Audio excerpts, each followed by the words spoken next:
Welcome to part 4 students, and here we have page number 37 and a new topic, administration and consolidation under Khaljis and Tughlaqs. So here we have two names, Khaljis and Tughlaqs. So we will see the administration and consolidation under this topic. The consolidation of a kingdom. Consolidation का मतलब होता है combine करना, बहुत सारे अलग अलग kingdoms होते हैं उसको कंबाइन करना. As vast as the Delhi Sultanate needed reliable governors and administrators. उनको रिलायबल गवर्नर्स चाहिए थे एडमिनिस्ट्रेशन के लिए और गवर्नर्स चाहिए थे.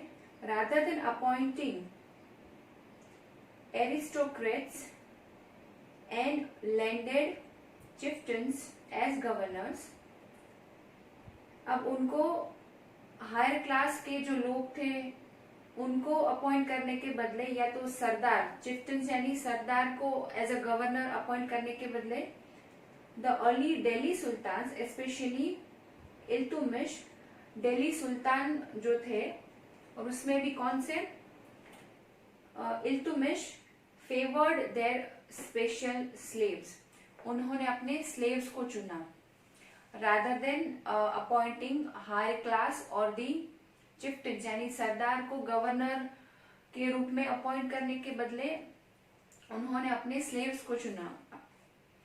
कोल्ड बंदगन, अब स्लेव्स को क्या बोला जाता था? बंदगन. इन पर्सियन में स्लेव्स को वो लोग बोलते थे बंदगन. दे वर केयरफुली ट्रेन्ड, उनको बहुत अच्छे से ट्रेन किया जाता था ये जो स्लेव्स होते थे. To man some of the most important political offices in the kingdom. और वो जो रहते थे स्लेव्स उनको कहाँ अपॉइंट किया जाता था? अच्छी किंगडम की जो पॉलिटिकल ऑफिस थी इम्पोर्टेंट, वहां उनको अपॉइंट किया जाता था. Since they were totally dependent upon their master, क्योंकि वो अपने मास्टर के ऊपर ही डिपेंडेंट रहते थे. The sultan could trust and rely upon them, तो जो सुल्तान रहते थे उनको ट्रस्ट रहता था ये स्लेव्स के ऊपर कि वो कोई भी काम अच्छे से करेंगे और कोई भी अनलॉयल्टी वाला काम नहीं करेगा. Now we have page number 38, slaves rather than sons. अब देखो most probably we have seen that if Raja is having a son, then the son of the king, the elder son of the king will become the king. So it is like generation to generation, elder son will become a son. उसका मतलब होता है कि राजा का बेटा राजा बनेगा, पर यहाँ पे ऐसा नहीं है. यहाँ पे अपने सन्स के बदले वो किसको चुनते थे? स्लेव्स को चुनते थे. द सुल्तान्स वर एडवाइज, अब सुल्तान को एडवाइस दी जाती थी. A slave whom one has brought up and promoted, slave जिनको बड़ा किया जाता है, प्रमोट किया जाता है, must be looked after for it needs, और उनका ध्यान रखा जाता था. उनकी जो भी जरूरत है, नीड्स है, उनके लिए उनका ध्यान रखा जाता था. And good luck to find a worthy and experienced slave, और उस टाइम पे बहुत एक्सपीरियंस्ड स्लेव मिलना भी एक गुड लक माना जाता था. Wise men have said that a worthy and experienced slave is better than a son. और एक कहावत थी कि अच्छे एक्सपीरियंस स्लेव मिलना भी एक नसीब की चीज है, और जो कहीं ना कहीं अपने सन से भी बेटर है, क्योंकि कहीं ना कहीं उनको एक ऑब्लिगेशन रहता है कि मेरे मास्टर ने मुझे छोटे से बड़ा किया है, मुझे प्रमोट किया है और मेरा ध्यान रखा है, तो अब ये मेरा ड्यूटी है कि उनके जो भी ऑर्डर्स हैं वो हम फॉलो करें. पर जैसे सन्स रहते थे उनको ऐसा नहीं रहता था. So that's why they were choosing their slaves rather than sons. Okay. Now here we have client, someone किसको क्लाइंट कहते हैं? Someone who is under the protection of another, dependent और हैंगर ऑन। तो इसका मतलब स्लेव जैसा ही हुआ कि someone who is dependent on the king, on his master. The Khaljis and Tughlaqs continued to use bandagan and also raised people of humble birth who were often their clients। अब खलजी और तुगलक्स ने क्या किया? उन्होंने बंदगन यानी स्लेव्स को यूज किया और वो कंटिन्यू रखा यूज करना। एंड उन्होंने बड़ा किया, अच्छे घर के जो लोग थे, उनके जो छोटे बच्चे थे उनको रेज करना स्टार्ट किया। who were often, जो रहा करते थे उनके क्लाइंट्स, जो लाइफ टाइम तक उनका कहा मानते थे, उनके ऑर्डर्स फॉलो करते थे। तो वो लोग, ये जो खलजी और तुगलक जो थे, उन्होंने ये कुछ नया किया। Earlier the kings used to make their elder son the ruler और the king, but here this two people were doing different thing. वो लोग अच्छे घर के बच्चों को बड़ा करते थे, and they used to make their slaves, और उनको क्लाइंट बोला जाता था, टू हाई पॉलिटिकल पोजीशंस, और अच्छी पोजीशंस भी उनको देते थे। ऐसा नहीं कि उनका एक्सप्लॉयटेशन होता था, पर जैसे वो बड़े हो जाते थे उनको अच्छी पोजीशन मिलती थी।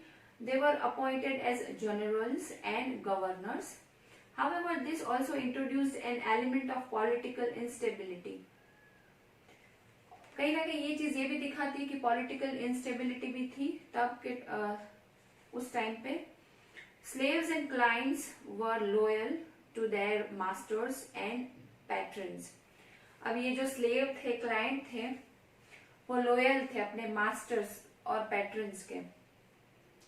पैट्रन्स यानी the person who is giving you the financial support, उनको पैट्रन्स बोला जाता था। तो वो लॉयल रहते थे, ऐसा नहीं कि दगा करते थे उनके साथ। But not to their heirs. Heirs यानी उनके पापा थे, पापा जो रहते थे, या तो उनके फैमिली जो मेंबर्स होते थे उनके साथ तो उनका कोई इतना रिलेशन ही नहीं होता था, बिकॉज छोटी उम्र में वो यहाँ आ जाते थे किंग्स के पास। तो वो जितना उनके फैमिली के साथ फेथफुल नहीं होते थे उतना, और ये बात ऑब्वियस है क्योंकि जो बच्चा छोटे से बड़ा जहां होता है उसके साथ ही उनका रिलेशन स्ट्रॉन्ग होता है। New sultans had their own servants. और नए सुल्तान जो रहते थे उनके अपने खुद के सर्वेंट रहते थे। As a result the accession of a new monarch often saw conflict between the old and the new nobility. और इसका रिजल्ट क्या आया कि एक्सेशन यानी कि राज्याभिषेक ऑफ अ न्यू मोनार्क, मतलब कोई भी अगर नया राजा बनता है तो उसका राज्याभिषेक होता है, उसकी पूरी विधि होती है। तो वो रिजल्ट क्या आता था कि जो राज्याभिषेक होता था नए राजा का, उसमें बहुत कॉन्फ्लिक्ट होता था, क्योंकि पुराना और नया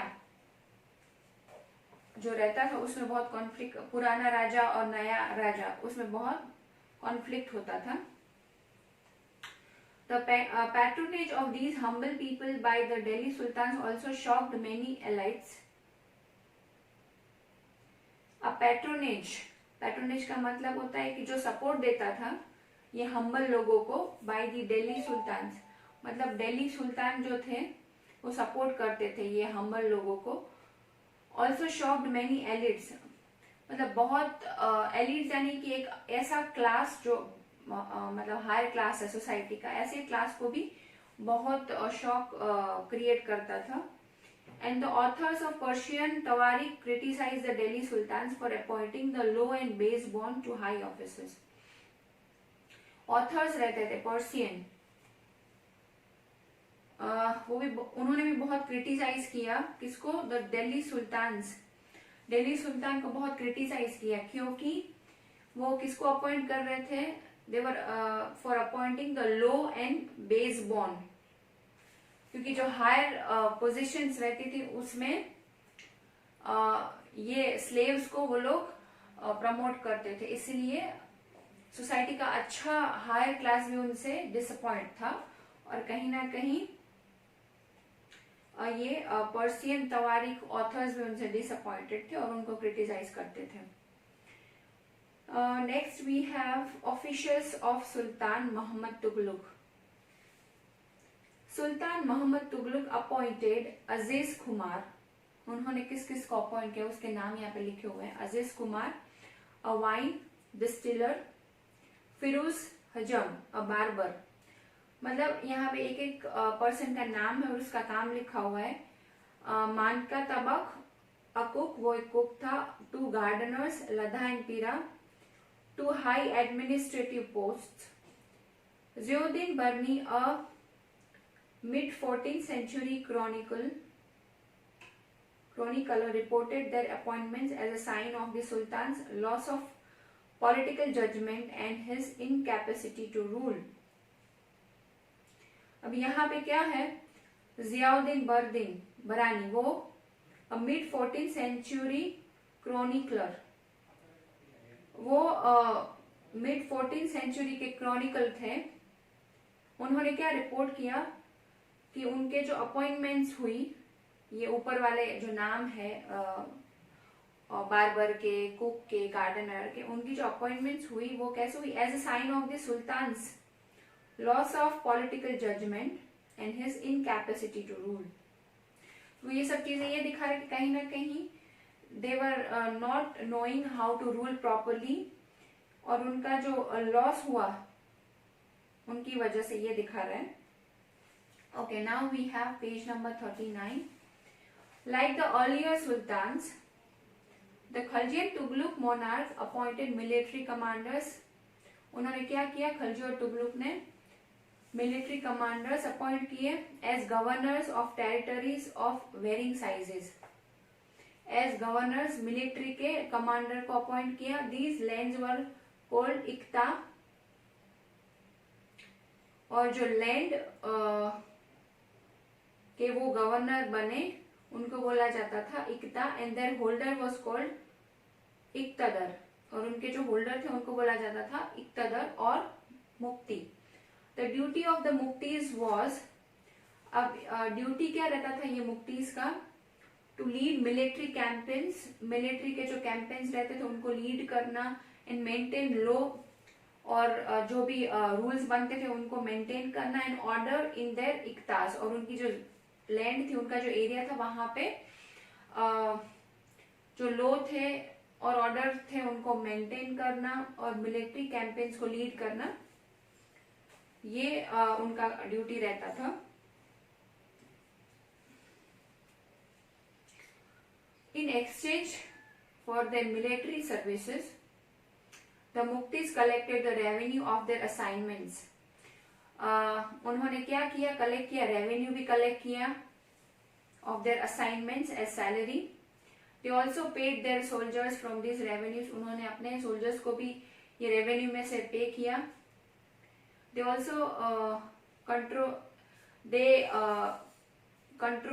deed control over muqtis was most effective. Muqtis लोग थे उनके ऊपर उन्होंने थोड़ा कंट्रोल भी लाना स्टार्ट किया. Was most effective if their office was not inheritable and if they were assigned iktas for a short period of time before being shifted. These harsh conditions of service were rigorously imposed during the reigns of Alauddin Khalji and Muhammad Tughlaq. Accountants were appointed by the state. Accountant जो थे वो भी appoint हुए state के through to check the amount of revenue collected by the muqtis. अब मुफ्तीज जो amount collect करे वो सही है कि नहीं, उसको चेक करने के लिए अकाउंटेंट अपॉइंट किए गए. Care was taken that the Mufti collected only the taxes prescribe by the state. कि मुफ्ती जो है उनका काम है सिर्फ टैक्स कलेक्ट करना, और वो काम स्टेट ने उसको प्रिस्क्राइब किया है. And that he kept the required number of soldiers. और जो जरूरी पर्टिकुलर नंबर होने चाहिए सोल्जर्स के, वो भी उनको मेंटेन करने थे कि ये पर्टिकुलर सोल्जर का स्ट्रेंथ इतना ही होना चाहिए, क्योंकि उनको सैलरी करनी होती थी. ओके, तो ये पार्ट में हम लोग